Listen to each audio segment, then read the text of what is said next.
오늘 본문이 우리에게 전해주고 있는 메시지는 무엇입니까? 그것은 앞서 말씀드린 것처럼 우리가 어떠한 의로운 행위를 할 때 어떻게 행해야 하는지, 그리고 우리가 하나님을 믿는 사람들로서 살아갈 때 어떠한 삶을 살아내야 하는지에 대한 것입니다. 오늘 본문은 그와 관련하여 두 가지 메시지를 우리에게 전해주고 있습니다. 먼저 첫 번째 메시지는 외식하는 자처럼 행하지 말라는 것입니다. 다음으로 오늘 본문이 우리에게 전해주고 있는 두 번째 메시지는 우리가 은밀한 중에 행하는 의로운 행위를 하나님 아버지께서는 보고 계신다는 것입니다. 하지만 그렇다고 해서 우리가 이 오늘 본문이 전해주고 있는 두 번째 메시지를 근거로 어떠한 의로운 행위를 함에 있어서 그것이 아무에게도 알려지지 않고 은밀히 이루어지는 것을 주요한 목표 중에 하나로 삼는다면 그것은 은밀하게 행하는 의로운 행위를 하나님 아버지께서 보고 계신다는 말씀의 의미를 오해한 결과라고 할 수 있을 것입니다.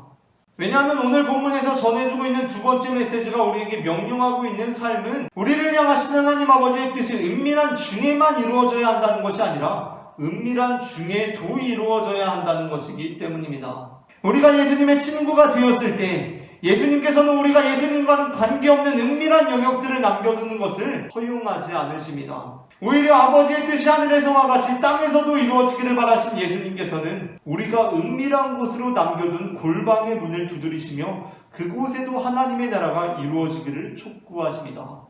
다윗이 밧세바와 동침한 후 선지자 나단을 통해 자신의 잘못을 깨닫게 되었을 때 지었던 시인 시편 51편에서 그는 이렇게 고백하고 있습니다. 보소서 주께서는 중심이 진실함을 원하시오니 내게 지혜를 은밀히 가르치시리이다. 하지만 성경은 각주를 통해서 이 본문이 달리 해석될 수도 있음을 일러주고 있습니다. 그것은 바로 보소서 주께서는 중심이 진실함을 원하시오니 내 은밀한 곳에 지혜를 가르치시리이다 라는 것입니다. 즉 다윗은 하나님께서 자신에게 원하시는 삶은 자신의 은밀한 영역들까지도 하나님의 지혜로 가르침을 받고 은밀한 영역들까지 하나님의 나라가 이루어지는 것을 원하신다는 것을 깨닫게 되었다는 것입니다.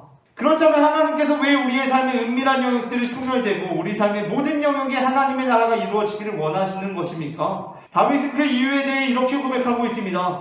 주께서는 중심이 진실함을 원하시는 분이시기 때문입니다. 하나님에게 있어서는 착한 행실도 중요합니다. 그리고 서기관이나 바리새인보다 나은 의로움도 중요합니다. 그런데 또 한 가지 중요한 것이 있는데 그것은 바로 진실함입니다. 오늘 본문에서 예수님께서는 우리에게 진실하라고 말씀하십니다. 외식하는 자와 같이 하지 말라고 말씀하십니다. 외식하는 자라는 말을 더 원어에 가깝게 번역하자면 연극 배우 또는 가면극 배우라고 할 수 있습니다. 그리고 특별히 연극 배우, 가면극 배우라는 뜻의 헬라어 히포크리테스라는 단어는 그들이 하는 무대 분장이나 그들이 가면극을 하기 위해서 쓰고 있는 가면의 의미를 담고 있습니다. 그러니까 이에 따라 오늘 본문의 의미를 다시 되새겨보자면 너희는 어떠한 의로운 행위를 할 때 연극배우처럼 분장하고 가면극 배우처럼 가면을 쓰고 행하지 말라는 것입니다. 그렇기 때문에 오늘 본문에 등장하는 의로운 행위를 한 자들, 그러니까 구제한 자들, 기도한 자들, 금식한 자들은 그들이 드러난 곳에서는 의로운 행위를 하고 은밀한 곳에서는 불의를 저질렀기 때문에 책망을 받고 있지 않습니다.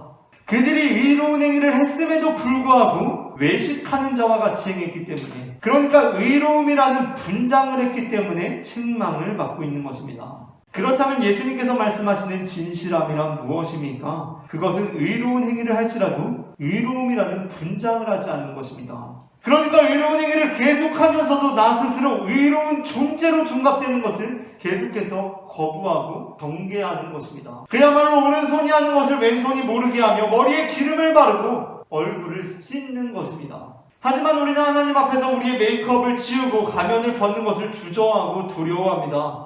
우리는 어느 정도 구제하고 어느 정도 기도하고 어느 정도 금식하고 그것으로 우리의 의로움이 드러나기를 원합니다. 하나님 앞에도 좀 떳떳하게 서고자 합니다. 하지만 어쩐 일인지 그러한 신앙생활 속에서 이상하게도 우리는 점점 기쁨과 즐거움을 잃어가고 형식적인 종교인으로 전락해버리고 맙니다. 마치 이미 받을 상을 다 받아버린 사람처럼 허탈감에 사로잡혀 살아갑니다. 그러나 우리가 기억해야 할 것이 있습니다. 그것은 하나님께서는 우리의 진실함을 기뻐하신다는 것입니다. 그러한 면에서 다윗의 시는 우리에게 얼마나 그가 진실한 사람이었는지를 보여주고 있습니다. 그는 그 밖에 내세울 만한 의로운 공적들이 많이 있었지만 자신의 죄에 직면했을 때 하나님 앞에 맨 얼굴로 섰습니다. 죄인의 얼굴로 그대로 나아갔습니다. 그리고 하나님께서는 그의 죄의 경중을 따지지 않으시고 그가 죄에 대해 보인 태도의 진위를 따지셨습니다.